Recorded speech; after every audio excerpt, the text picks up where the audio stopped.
ताली बजा करके अभिनंदन करेंगे परम पूजनीय सरसंघ चालक जी।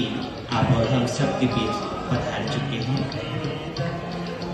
अब मैं स्वागत के लिए हमारे परम भक्त गुजरात से पधारे हैं श्री पटेल जी, विकास गुप्ता जी, विजय भाई पटेल जी, जी भागवत, पूज्य गुरुदेव संत श्री असंग देव जी दीप प्रज्वलन कर आज के कार्यक्रम को आगे गति दे रहे हैं। इसके पश्चात में आज श्री श्री असंग देव मोहन भागवत आपको फ्रांस में नहीं मिलेगा, वहां का जन्म होगा, अमेरिका में नहीं मिलेगा, वो भारत में मिलेगा। आपके सब नाम भारत के जन्मे लोगों के मिलेंगे और इसलिए ये भारत का नाम हम लगाते हैं तो इतने सारे अपने आत्मशुद्धि से लेकर तो विश्व शुद्धि तक के ये सारे कर्तव्य हमारे सामने आज उपस्थित है, जिसको करने से हम भौतिक जीवन में सुख संतोष समाधान और आध्यात्मिक जीवन में अमृतत्व की प्राप्ति, इन दोनों फलों को प्राप्त कर सकते हैं, अन्यथा नहीं कर सकेंगे। इतने सब लोग खा रहे हैं, तुम भी परिश्रम करो, खाओ, धरती तो सबको देती, धरती तो अपना पराया नहीं करती, धरती नहीं करती तो उसके हम पुत्र हम क्यों करें। वो कहता था मेरी भाषा थोड़ी अलग है, हमारे पहले से ही बहुत भाषा है। जन्म विभ्रति बहुधा विवाचस अथर्ववेद, बहुत सारी भाषाएं बोलने वाले लोग, और नाना धर्माणम पृथ्वी में यथोपस, एक होकर इस पृथ्वी पर रहते हैं। पृथ्वीराजा ने जो कृषि योग्य बनाई भूमि वो पृथ्वी यानी भारत, उसमें अनेक भाषाओं के बोलने वाले, अनेक धर्मों के मानने वाले लोग आनंद से बस रहे हैं। ऐसी प्रार्थना अथर्ववेद में है। तो हमारे यहाँ देवी देवता अनेक पहले से है, सारी बातें पहले से, जैसी जिसकी प्रकृति है वैसे वो पूछता है, लेकिन जो जिसको पूछता है वो मुझे ही पूछता है, ऐसा भगवान ने कहा गीता, अपने अपने भाव से, अपने अपने रास्ते से। तो ये पहले से था, इसलिए हम ऐसे बने, इसलिए हमने भौतिकता के बाद अपने को रोका नहीं। बाहर नहीं मिला तो हम अंदर देखने लगे, और अंदर देखते देखते हमको मिल गया। तो ये सारा हम है, हमारे पास ये परंपरा है। आज परगुण परिमाणु पर्वती कृत्य नित्यम ऐसा बोलते हैं, यानी दूसरों में एक कण भी अगर किसी अच्छी बात का दिखा तो लोगों में उस व्यक्ति के बारे में उस गुण का पर्वत जैसा बड़ा बखान करके उसको बड़ा बनाते हैं। ये उनकी दया है, इसका अनुभव आपने लिया है। वो परगुण परमाणु भी मुझ में है, ऐसा दावा मैं नहीं कर सकता, लेकिन महाराज जी ने अपने कृपा से शब्दों में मुझे इतना बड़ा बना दिया कि अब मुझे यहां बोलकर मैं क्या बोलूं, इसका प्रश्न पड़ा है। तो स्पिरिट सारा एक, उपासना ऐसी करना जिससे अपने को सत्य की प्राप्ति हो, सत्य की प्राप्ति होकर मन में सबके प्रति स्नेह, करुणा, भक्ति, प्रेम का भाव हो, अपना अंतर्बाह्य सारा चारित्र्य शुचितापूर्ण रहे, और इसके लिए निरंतर तपस हमारे जीवन में चलती रहे। इसको कहते हैं धर्म। धर्म के 4 पैर हैं, सत्य, करुणा, शुचिता, तपस। उसके साथ जो जीवन होता है वो धार्मिक जीवन है। उपासना से हमको ऐसा शुद्ध जीवन प्राप्त हो, भगवान प्राप्त होंगे उनके मर्जी से। चित्त शुद्ध रखने के बाद भगवान अपनी मर्जी से अपने पास जरूर आएंगे, फिर केवल प्रतीक्षा करनी होती है। तपस्या तो चित्त शुद्धि की ही होती है, और इसलिए ऐसा धार्मिक जीवन उपासना के द्वारा अपना बने। दूसरा, व्यक्तिगत जीवन अपना भोग और स्वार्थ के पीछे दौड़ने वाला न हो। आवश्यक है, शरीर का पोषण करना है तो कुछ भोग आवश्यक है, अपनी रक्षा करना है तो कुछ तो स्वार्थ देखना पड़ता है। तो महाराज जी ने पूछा, बैठकर बोलेंगे खड़े होकर बोलेंगे? आजकल घुटनों में दर्द है, इसलिए चिंता की महाराज ने। मुझे भी कभी कभी कहना पड़ता है बैठकर बोलना। इतना स्वार्थ तो रखना पड़ता है अगर आपको कुछ कर गुजरना है दुनिया, उससे ज्यादा नहीं। भोग और स्वार्थ के दौड़ में नहीं जाना, शरीर बना रहे सत्कर्म करने के लिए। और देवों के राजा इंद्र थे, इंद्र और वो राक्षसों के राजा विरोचन, दोनों समाजों ने बहुत प्रगति की, उनके पास सब कुछ था। आपने 4 ट्रिलियन इकोनॉमी कहा, उनकी अनगिनत ट्रिलियन इकोनॉमी थी, सब कुछ था। चाहे जितना जी सकते थे, चाहे जितना भोग सकते थे, कोई प्रतिस्पर्धी नहीं था। लेकिन लोगों के पास समाधान नहीं था, संतोष नहीं था।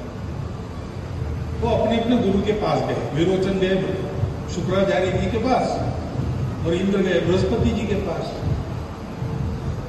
अब देखो, बृहस्पति जी देवगुरु है, लेकिन उनका जो दर्शन है वो भौतिक जीवन को ही मानता है।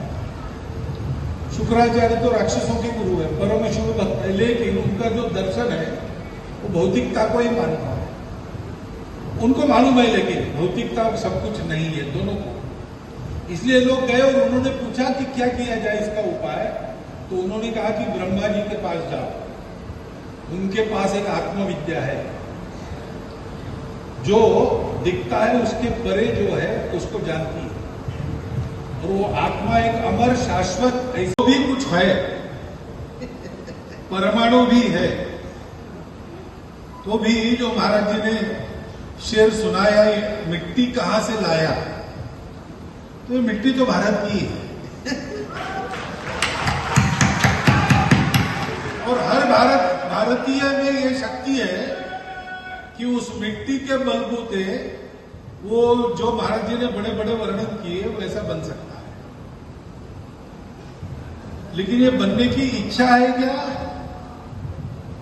और ये बनने की आवश्यकता है कि हमने पहचाना है क्या, ये सवाल है। क्योंकि देशभक्ति हो या देवभक्ति हो, हम देखते हैं कि व्यक्ति अपने बाहर के जीवन में ही अटक जाता है। हमारा जीवन है तो उसमें 3-4 बातें हैं जिसका ध्यान हम रखते हैं। हमारा जीवन है, यानी हमको पता है मैं हूं जब मैं कहता हूं तो ये मेरा नाम है, ये मेरा शरीर है, मेरे हाथ पैर है, जिसका विचार करके हमको चारों दायरों में होकर जीना पड़ता है। ऐसा जीवन हर भारतीय का बने, ये आवश्यकता है। ये आवश्यकता क्यों है? दुनिया की आवश्यकता है। लेकिन क्या केवल दुनिया की है? हमारे देश के अंदर जो सारा वातावरण है उसमें हम सब सुखी हो, हमारा देश विश्व को कुछ देने वाला देश बने, हमारे देश का अमर ज्ञान विश्व को देने वाला विश्व गुरु बने, ऐसा अगर होना है तो दूसरा क्या उपाय? हमारा संविधान भी कहता है इमोशनल इंटीग्रेशन, भावनिक एकात्मता। कौन सी भावना है? भावना तो यही है। अनेक है, भाषाएं अनेक है, प्रांत अनेक है, देवी देवता अनेक है, उपासना अनेक है, खान पान रीति रिवाज अलग अलग है, आवश्यकताएं अलग अलग है, समस्याएं अलग अलग है। ये सब होने के बाद भी हम एक है। हमारा एक समाज है, हमारा एक राष्ट्र है, हम समान पूर्वजों के वंशज है, और हमारी एक माता है जिसके कारण हम भाई हैं, वो है भारत माता।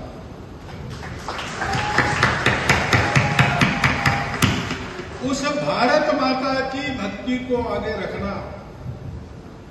देखिए, अपने आत्मा को पाने के लिए हम जिनकी आराधना करते हैं जिन रूपों की, जिन अवतारों की, जिन देवों की, उन सब लोगों ने भारत की महती गाई है।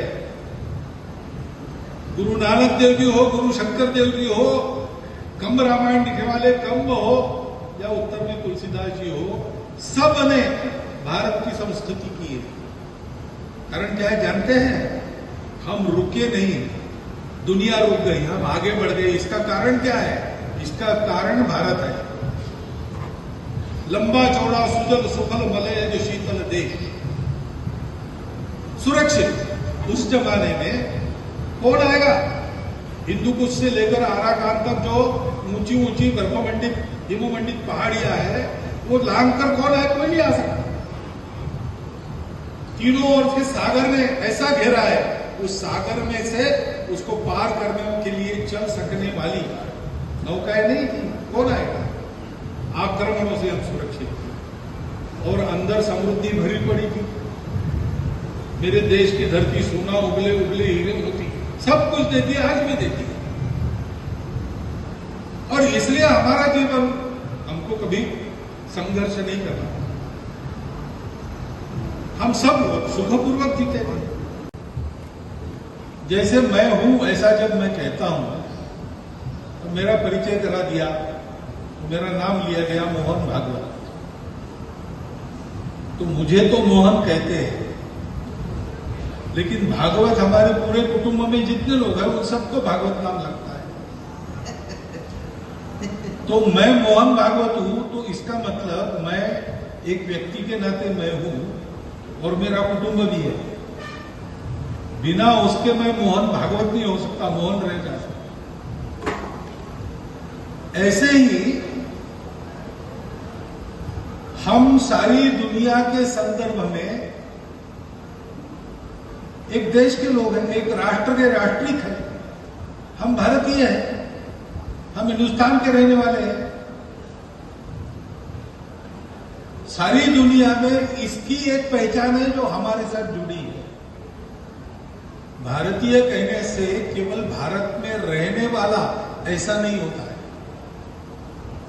वो नाम लगाने के लिए अपने को कुछ बनना पड़ता है।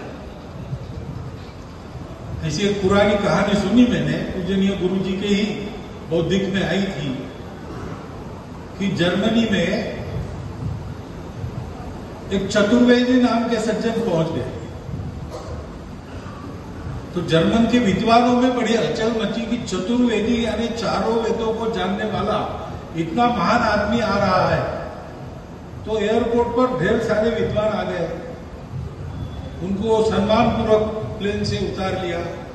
वहीं पर एक छोटा सा डायस बना के उनका सम्मान किया, पुष्पमालाएं पहनी। उनके भाषण में जर्मनी के विद्वान ने संस्कृत में भाषण दिया और कहा कि अब 4 शब्द वेदों के बारे में आप कहिए। अब चतुर्वेदी महोदय की कठिनाई ये हुई कि वो तो वेद तो छोड़ दो, वो संस्कृत भी नहीं जानते। तो ये नाम बड़े दर्शन खोटे होने से लोगों को लगता है कि अरे ये तो नाम खोटा हो गया। वो कह सकते थे, मैं क्या बोलूं भाई, चतुर्वेदी मेरे कुल का नाम चला आता है, मैंने तो सिलेक्ट नहीं किया, इसको मेरा जन्म इसमें हो गया, इसका मतलब क्या मुझे चारों वेदों को पढ़ना चाहिए क्या? लेकिन दुनिया में ये तर्क नहीं चलता। वैसे ही हम अगर भारत के हैं तो भारत दुनिया में किस बात के लिए प्रसिद्ध है? क्या वो बातें मेरे में हैं? दुनिया अपेक्षा करती है।